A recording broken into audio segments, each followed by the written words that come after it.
नमस्ते साथियों, मैं हूं MC हरबार और आप देख रहे हैं सम्यक YouTube चैनल पर संविधान सीरीज। पूर्व में हम आर्टिकल 15(5) के बारे में एवं सुप्रीम कोर्ट द्वारा उपरोक्त आर्टिकल के अंतर्गत दिए गए फैसलों के बारे में विस्तृत रूप से चर्चा कर चुके हैं। सभी आर्टिकल सम्यक YouTube चैनल पर उपलब्ध हैं। आज हम संविधान के आर्टिकल 15(6) के बारे में जानने की कोशिश करेंगे। आर्टिकल 15(6) संविधान के 103 में संशोधन अधिनियम द्वारा 14 जनवरी 2019 द्वारा संविधान में जोड़ा गया। सर्वप्रथम हम संविधान के मूल पाठ को इंग्लिश एवं हिंदी में बारी-बारी से जानने की कोशिश करते हैं। Article 15(6) nothing in this article और sub clause G of clause 1 of article 19 और clause 2 of article 29 shall prevent the state from making any special provision for the advancement of any economically weaker sections of citizens other than the classes mentioned in clause 15(5) and 15(4) and any special provision for the advancement of any economically weaker sections of citizens other than the classes mentioned in clause 15(4) and 15(5) insofar as such as special provision relate to their admission to the educational institution including private educational institution whether aided or unaided by the state other than the minority educational institution referred to in clause 1 of article 30 which in the of reservation would be in the addition to the existing reservation and the subject to maximum 10% of the total seat in each category। इसको अगर हम हिंदी में अनुवाद समझने की कोशिश करें तो ऐसा यह है कि आर्टिकल 15(6) इस आर्टिकल या आर्टिकल 19 के खंड 1 के उपखंड 6 या आर्टिकल 29 के खंड 2 की कोई बात राज्य को आर्टिकल 15(4) और आर्टिकल 15(5) में और लिखित वर्गों से विभिन्न नागरिकों के आर्थिक रूप से दुर्बल किन्हीं वर्गों की उन्नति के लिए कोई भी विशेष उपबंध करने से निवारित नहीं करेगी। आर्टिकल 15(4) और आर्टिकल 15(5) में उल्लिखित वर्गों से भिन्न नागरिकों के आर्थिक रूप से दुर्बल किन्हीं वर्गों की उन्नति के लिए कोई भी विशेष उपबंध करने से वह निवारित नहीं करेगी। जहां तक ऐसे उपबंध ऐसी शैक्षणिक संस्थाओं में जिसके अंतर्गत आर्टिकल 30 के खंड 1 में निर्दिष्ट अल्पसंख्यक शैक्षणिक संस्थाओं से भिन्न प्राइवेट शैक्षणिक संस्थाएं भी हैं, चाहे वह राज्य द्वारा सहायता पाने वाली हैं या सहायता पाने वाली नहीं हैं, प्रवेश से संबंधित हैं, जो आरक्षण की दशा में विद्यमान आरक्षण के अतिरिक्त तथा प्रत्येक वर्ग में कुल स्थानों के अधिकतम 10% के अध्ययन होगा। सामान्य भाषा में समझें तो ऐसा यह है कि आर्थिक रूप से पिछड़े वर्ग वे होंगे जिन्हें राज्य द्वारा समय समय पर विधि द्वारा पारिवारिक आय के आधार पर और आर्थिक अलाभ अथवा डिसएडवांटेज के अन्य संकेतकों जिसे हम इंडिकेटर भी कहते हैं के आधार पर अनुसूचित किया जाएगा। आखिर आर्थिक रूप से कमजोर वर्ग जिसे हम EWS कहते हैं क्या है?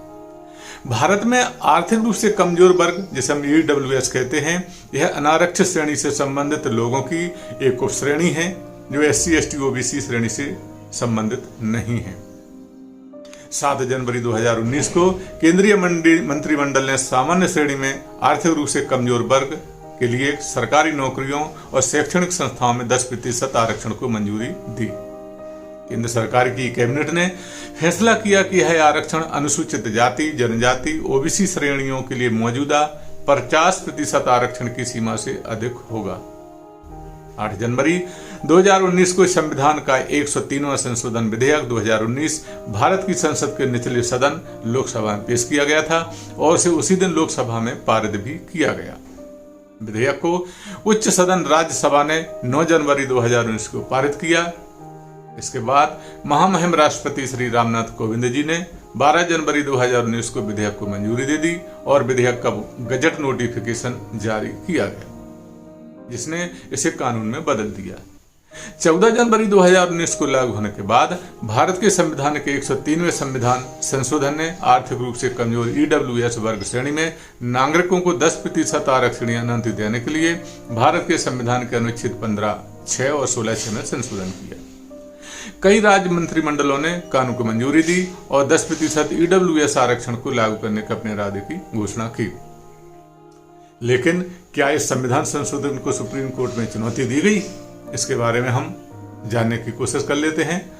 10 जनवरी 2019 को यूथ फॉर इक्वालिटी जो गैर सरकारी संगठन है तथा जो जाति आधारित नीतियों का विरोध करता है।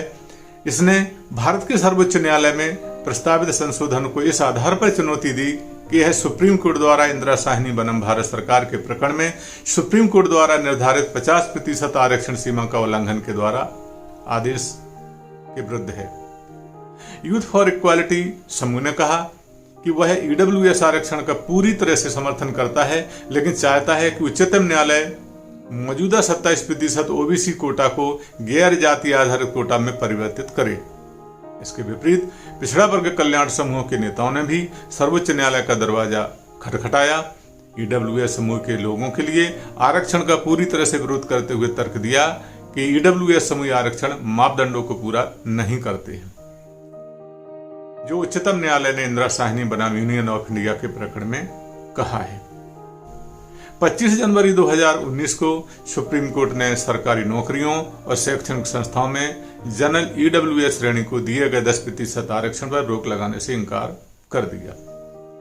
6 अगस्त 2020 को अदालत ने फैसला किया कि 5 सदस्यीय पीठ मामले की आगे सुनवाई करेगी। इस प्रकार उच्चतम न्यायालय ने ईडब्ल्यूएस हेतु 10% आरक्षण को यथावत रखा। आर्थिक रूप से कमजोर वर्ग की वर्तमान परिभाषा क्या है, इसे भी हम समझने की कोशिश करते हैं कि आखिर ईडब्ल्यूएस के एलिजिबिलिटी क्राइटेरिया हम किसे माने। ईडब्ल्यूएस आरक्षण में परिवार की परिभाषा का अर्थ है कि वह व्यक्ति जो आरक्षण का लाभ चाहता है उसके माता पिता की वार्षिक आय 8 लाख रुपए से कम होनी चाहिए, उसके परिवार के पास 5 एकड़ से अधिक कृषि भूमि नहीं होना चाहिए, आवासीय क्षेत्र में फ्लैट का क्षेत्रफल 1000 वर्ग फुट से कम होना चाहिए, यदि अधिसूचित नगरपालिका क्षेत्र में आवासीय भूखंड का क्षेत्रफल 100 वर्ग गज से कम होना चाहिए, यह भी है। गैर अधिसूचित नगरपालिका क्षेत्र में आवासीय भूखंड का क्षेत्रफल 200 वर्ग गज से कम होना चाहिए। ईडब्ल्यूएस प्रमाण पत्र का उपयोग पूरे भारत में उच्च शिक्षा और सरकारी नौकरियों में 10% आरक्षण का लाभ उठाने के लिए किया जा सकता है।